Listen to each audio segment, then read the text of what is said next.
Assalamualaikum warahmatullahi wabarakatuh. Perkenalkan, nama saya Nuralifa FP Lapananda. Saya dari kelas A Fisika dengan NIM 422420011. Di video kali ini saya akan mempresentasikan tentang proses anabolisme dan proses katabolisme. Metabolisme merupakan semua reaksi kimia yang terjadi di dalam tubuh, baik pembuat energi atau menggunakan energi. Metabolisme meliputi fotosintesis atau anabolisme dan proses penguraian atau katabolisme. Keduanya memiliki sifat yang berlawanan. Anabolisme merupakan reaksi penyusunan senyawa kompleks dari senyawa-senyawa sederhana, sedangkan katabolisme yaitu reaksi pemecahan senyawa kompleks menjadi senyawa sederhana. Dalam prosesnya, anabolisme memerlukan energi, sedangkan katabolisme akan melepas energi. Dalam kehidupan sehari-hari, anabolisme dapat dicontohkan pada proses pembentukan glukosa atau tumbuhan melalui proses fotosintesis. Fotosintesis terdiri atas dua proses, yaitu yang pertama adalah reaksi terang. Reaksi terang ini terjadi pada dikaloid atau gana di kloroplas. Pada reaksi terang ini terjadi proses fotolisis. Fotolisis ini adalah pemecahan air sehingga dihasilkan oksigen. Jadi oksigen dihasilkan dari pemecahan H2O. Reaksi tergantung pada cahaya untuk mengubah energi cahaya menjadi energi kimia berupa ATP dan NADPH. Oke, selanjutnya adalah reaksi gelap. Reaksi gelap ini terjadi pada stroma kloroplas. Reaksi yang dapat atau bukan harus berlangsung dalam gelap pada enzim-enzim untuk fiksasi CO2 pada stroma kloroplas. Tidak memerlukan cahaya, tapi memerlukan ATP dan NADPH yang dihasilkan dari reaksi terang.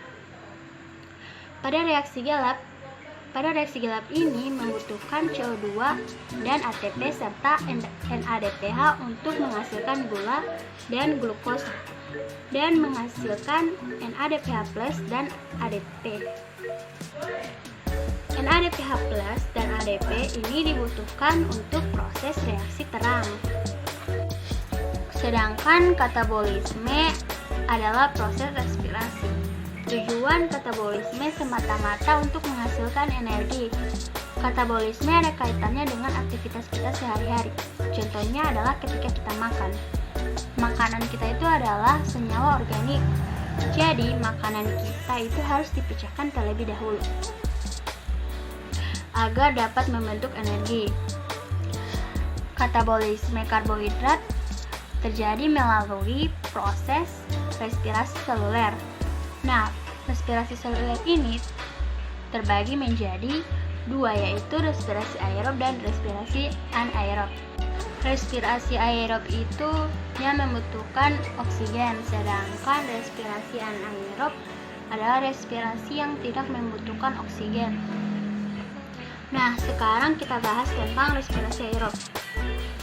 Jadi, respirasi aerob itu yaitu respirasi yang memerlukan oksigen bebas. Respirasi aerob berlangsung melalui 4 tahap.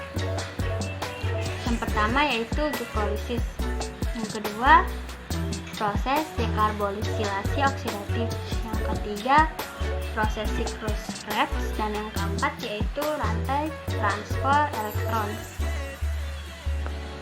Nah, untuk proses glukolisis, proses ini mengubah glukosa menjadi 2 asam pirufat.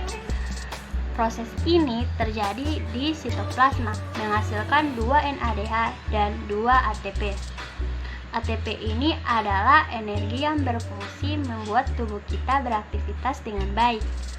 Selanjutnya, tahap yang kedua yaitu tahap dekarboksilasi oksidatif, yaitu yang merubah 2 asam pirufat menjadi 2 asetil koenzim A plus CO2. Proses ini dilakukan di matriks mitokondria. menghasilkan 2 NADH dan menghasilkan ATP. Tahap ketiga yaitu siklus Krebs yang merubah 2 asetil koenzim A menjadi 4 CO2. Proses ini dilakukan di matriks mitokondria juga. Hasilnya adalah 6 NADH dan 2 FADH2 dan 2 ATP. Tahap yang terakhir yaitu rantai transfer elektron yang meliputi 10 NADH+ yang akan dikonversi menjadi energi semuanya. Untuk 10 NADH menjadi 30 ATP dan 2 NADH menjadi 4 ATP.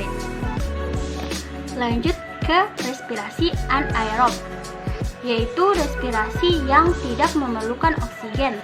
Respirasi anaerob ini berlangsung melalui 2 jalur, yaitu yang pertama glikolisis dan yang kedua itu opsional, yaitu bisa pembentukan alkohol dan pembentukan asam laktat.